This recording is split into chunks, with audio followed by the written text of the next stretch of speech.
Hi guys, welcome back to movie talks. இந்த video என்ன படத்தை ரிவ்யூ பார்க்க வந்திருக்கோம்னா முஸ்தபா படம் பார்த்தாச்சு. படம் எப்படி இருக்குன்னு சொல்லினா ரொம்ப காமெடியாக எடுத்திருக்காங்க. இது ஒரு அடல்ட் மூவி மாதிரி போகுது.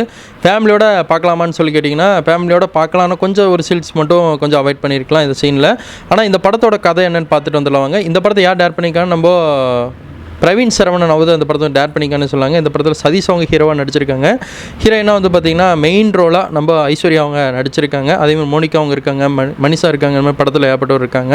முக்கியமாக கருணாகரன், அப்புறம் நம்ம சுரேஷ் ரவி அவங்க ஏகப்பட்ட ஆக்டர் நடிச்சிருக்காங்கன்னு சொன்னாங்க.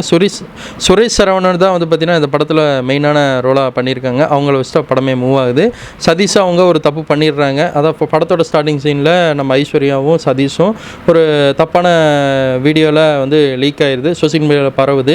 அதை வந்து எப்படியாவது மறைமுகமாக அழிச்சிடலான்னு சொல்லி ட்ரை பண்ணுறாங்க. ஆனால் அந்த வீடியோ யார் விட்டாங்க? இது ஒரு டேரக்டர் மூலிமா அந்த படத்தை எடுத்திருப்பாங்க.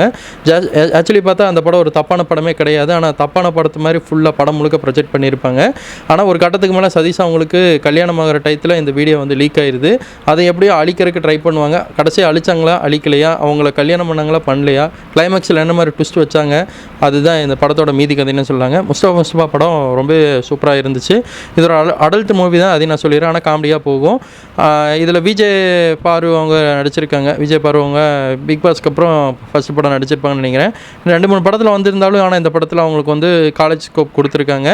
கூப்பிட்டு பசங்களுக்கு கதையை சொல்கிற மாதிரி அவங்க உட்காந்து கேட்பாங்க. அது நல்லா இருந்துச்சு. ஐஸ்வர்யாவோட பர்சன் வந்து பார்த்திங்கன்னா படம் முழுக்க அவங்களோட ப்ரொஜெக்ட் வந்து நல்லாவே கதைக்கு தேவையான அளவாக இருந்ததுதாங்க சொல்லி ஆகணும். ஆனால் கிளைமேக்ஸில் இவங்க வச்சது ஒரு ட்விஸ்ட்டு இந்த மாதிரி நடக்கும்னு யாருமே எதிர்பார்க்கவே இல்லை. கருணாகரன் வந்து பார்த்திங்கன்னா லவ்வரை வந்து நம்ம சதீஷ், சுரேஷ் ரவி இவங்கெல்லாம் வீட்டுக்குள்ளே போனோடனே என்னோட அக்கான்னு சொன்னவங்க ஒரு கட்டத்துக்கு மேலே கிளைமேக்ஸில் ஒரு ட்விஸ்ட்டு பண்ணி விட்ருவாங்க. அந்த ட்விஸ்ட்டுனால என்ன விஷயம் நடக்குது, சதீஷும் அவங்களோட ஒய்ஃபு வந்து சேர்றாங்களா சேரலையா, பிரிவினை உண்டாகுதான் தான் மீதி கதை. படத்தை பார்த்துட்டு படம் எப்படி இருக்கோ கமெண்ட்டில் சொல்லுங்கள். முஸ்தபா படம் நான் கொடுக்குற ஸ்டார் என் ரிவ்யூ 5க்கு 3 ஸ்டார் கொடுப்பேங்க. ரிவ்யூ ஃபுல் பிடிச்சா லைக் பண்ணுங்கள், ஷேர் பண்ணுங்கள், கமெண்ட் பண்ணுங்கள், ஃப்ரெண்ட்ஸுக்கு அதிகமாக ஷேர் பண்ணி விடுங்க. டைம் ஃபார் வாட்சிங் டேஸ் பை வீவர்ஸ். கரெக்டாக